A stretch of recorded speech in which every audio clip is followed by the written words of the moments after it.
கடந்த வாரம் நகராட்சியில் நடைபெற்ற நிகழ்ச்சியில் சட்டமன்ற உறுப்பினரின் பெயர், நாடாளுமன்ற உறுப்பினரின் பெயர் இடம்பெறவில்லை. அதை எடுத்து வைத்து சமூக வலைத்தளங்களில் அது எப்படி சித்தரிக்கப்பட்டது என்பதை நாம் பார்க்க வேண்டும். ஏற்கனவே இந்த கூட்டணியை எப்படியாவது உடைச்சிட முடியாதா, இதுக்குள்ள ஏதாவது ஒரு சிக்கலை ஏற்படுத்திவிட முடியாதா என்று வெளியே இருக்கக்கூடிய சக்திகள் கண்ணும் கருத்துமாக வேலை பார்த்துக் கொண்டிருக்கிறார்கள்.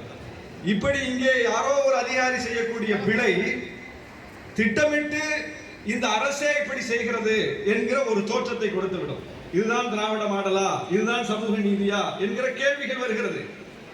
தேவையில்லாமல் அரசுக்கும் நம்முடைய நிர்வாகத்திற்கும் ஒரு நெருக்கடியை அங்கங்கே அதிகாரிகள் செய்யக்கூடிய தவறின் மூலம் ஏற்பட்டு விடுகிறது. இது இனி நடக்காமல் பார்த்துக் கொள்ளுங்கள். சட்டமன்ற உறுப்பினரின் பெயர் என்பது மக்கள் பிரதிநிதியின் பெயர். ஏதோ எங்களுடைய பெயர் வர வேண்டும் என்பதற்காக நாங்கள் இது சொல்லலை. நீங்க இங்க தெருவில் ஒரு பேனர் வைக்கிறதுனால எங்களுக்கு இதுல ஒரு பெரிய புகழ் வெளிச்சம் கிடைத்து விட போவதும் இல்லை.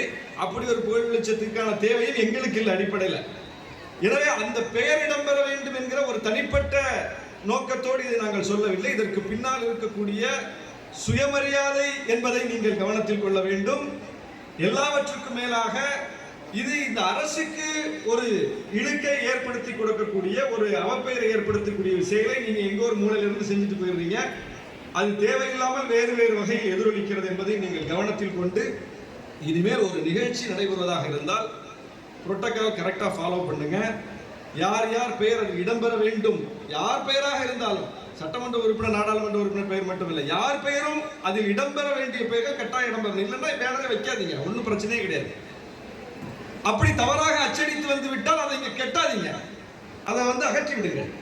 நீங்கள் வச்சுட்டு போயிருவீங்க, யாராவது ஒருத்தர் ஒரு போட்டோ எடுத்து போட்டுருவாரு, போட்டு இந்த அரசை அதோடு முடிச்சு போட்டு பேசக்கூடிய ஒரு நிலைக்கு நீங்கள் தள்ளுகிறீர்கள். எனவே இனி இது போன்ற தவறுகள் நேராமல் பார்த்துக் கொள்ளுங்கள்.